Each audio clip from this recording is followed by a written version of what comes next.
दुनिया के बहुत बड़े साइंटिस्ट, ग्रेट पॉलिटिशियन और ग्रेट लीडर जिन्होंने इंडिया के लिए मिसाइल्स और न्यूक्लियर वेपन्स बनाए, जो 2002 से 2007 तक इंडिया के प्रेसिडेंट भी रह चुके हैं, जिनका जन्म हुआ शिलोंग के एक छोटे से विलेज रामेश्वरम में, एक मिडिल क्लास फैमिली में, ऐसे परिवार में जिनके पिता घर परिवार की जीविका चलाने के लिए नाव चलाया करते थे। एक ऐसे परिवार में जहां पढ़ाई करने के लिए भी पैसे नहीं थे, तो उन्हें न्यूज़पेपर्स भी बेचना पड़ा, जिनका नाम था APJ अब्दुल कलाम, जिनका पूरा नाम है अबुल पाकीर जैनुल अब्दीन अब्दुल कलाम। इन्होंने 1958 में मद्रास इंस्टीट्यूट ऑफ टेक्नोलॉजी से एरोनॉटिकल इंजीनियरिंग की डिग्री हासिल की और defence research and development organisation में ज्वाइन कर लिया और 1969 को इंडियन स्पेस रिसर्च ऑर्गेनाइजेशन की तरफ बढ़े और SLV थर्ड प्रोजेक्ट पर काम करना शुरू कर दिया। इन्होंने मिसाइल बनाकर तैयार कर दिया और इसीलिए इन्हें मिसाइल मैन ऑफ इंडिया के नाम से भी जाना जाता है। लोगों के साथ बहुत ही प्यार से डील आते थे और इसीलिए इन्हें पीपल प्रेसिडेंट भी कहा जाता है। उन्होंने अपनी कई ऑटोबायोग्राफी भी लिखी हैं, जिनमें विंग्स ऑफ फायर मैन है। उन्होंने कई हाईएस्ट ऑनरेबल अवार्ड्स भी जीते हैं। 1990 में पद्म विभूषण और 1997 में भारत रत्न। एक बार की बात है, जब वो स्पीच दे रहे थे ऑडियंस के सामने, तभी एक छोटे से बच्चे ने उठकर उनसे सवाल पूछा कि सर, सक्सेस होने के लिए हमें क्या करना चाहिए।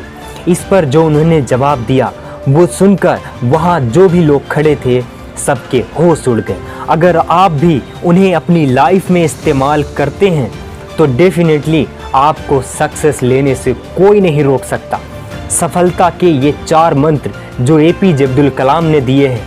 पहला, ग्रेट एम, एक ऐसा काम जो सबसे यूनिक हो, एक ऐसा एम जो किसी और का ना हो, एक ऐसा एम जिसके लिए लोग ये कहते हैं कि ये मुझसे नहीं हो सकता, एक ऐसा एम जिसको पूरा होने पर सिर्फ आपका ही नहीं बल्कि सबका भला हो। इसलिए आपके एम को पूरा होने में विश्वास सिर्फ आपका ही नहीं बल्कि आपके साथ वाले सभी करें। दूसरा है कंटिन्यूअसली एक्वायर नॉलेज, यानी आपका जो एम है उसे पूरा होने में जिस नॉलेज की नीड है उसे हासिल करो और लगातार करते रहो, कभी मत रुकना। और तीसरा है डू हार्ड वर्क, यानी जो नॉलेज आप हासिल कर रहे हैं उसे सिर्फ किताबों तक सीमित मत रखो, उसे अपनी डेली लाइफ में भी इस्तेमाल करो। जहाँ पर स्ट्रेंथ काम नहीं करती वहाँ पर इंटेलेक्चुअल पावर काम करती है, और हार्ड वर्क करके सबको अपनी स्ट्रेंथ का नहीं बल्कि इंटेलेक्चुअल पावर का बोध करवाएं। और चौथा लास्ट है परसिवियर, इसका दूसरा नाम है स्टे स्ट्रॉन्ग, हमेशा सफल होने की कोशिश करते रहें।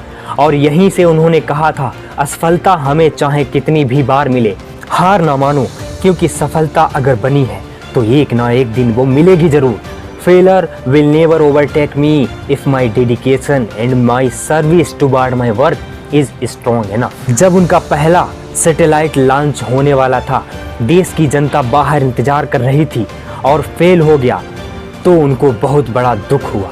वो इतना ज़्यादा डिप्रेस्ड हो गए, वो इतना ज़्यादा परेशान हो गए, लेकिन फिर भी उन्होंने हिम्मत नहीं हारी। सब कुछ खोकर भी अगर आप में कुछ करने की हिम्मत है तो समझ लीजिए आपने कुछ भी नहीं खोया। और एक बार की बात है कि उनके डायरेक्टर ने उन्हें एक प्रोजेक्ट दिया जिसको पूरा करने के लिए डॉक्टर APJ अब्दुल कलाम ने 1 महीने का टाइम मांगा, लेकिन डायरेक्टर बोले नहीं, सिर्फ 3 दिन में इसे पूरा करना, वरना तुम्हारी स्कॉलरशिप छिन जाएगी, तुम्हें स्कॉलरशिप नहीं मिलेगी। इस बात को सुनकर बहुत परेशान हो गए डॉक्टर APJ अब्दुल कलाम।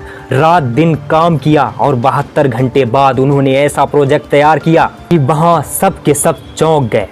और इस पर उन्होंने कहा कि यदि आप सूरज की तरह चमकना चाहते हैं तो उसकी तरह जलना भी पड़ेगा। 3 रातों में वो सोए नहीं। इस पर उन्होंने ये भी कहा कि सपने वो नहीं जो हम नींद में देखते हैं, बल्कि सपने वो हैं जो हमको नींद ही ना आने दे।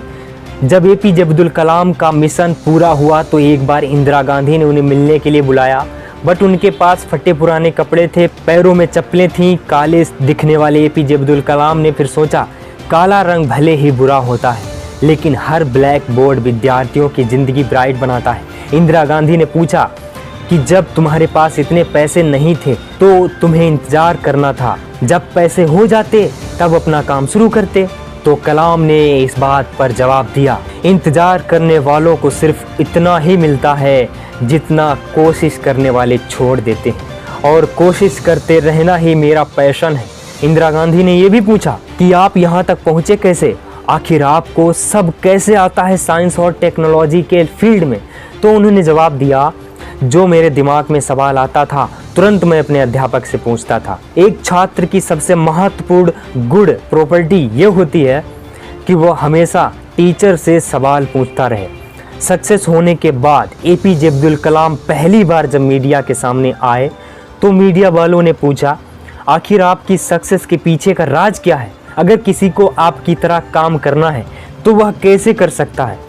तो उन्होंने जवाब दिया, all of us do not have an equal talent but all of us have an equal opportunity to develop our talents. अगर ये आपने जान लिया, सीख लिया, तो एपीजे अब्दुल कलाम की तरह वो बात हमेशा याद रखना कि सक्सेस आपको डेफिनेटली मिलकर ही रहेगी।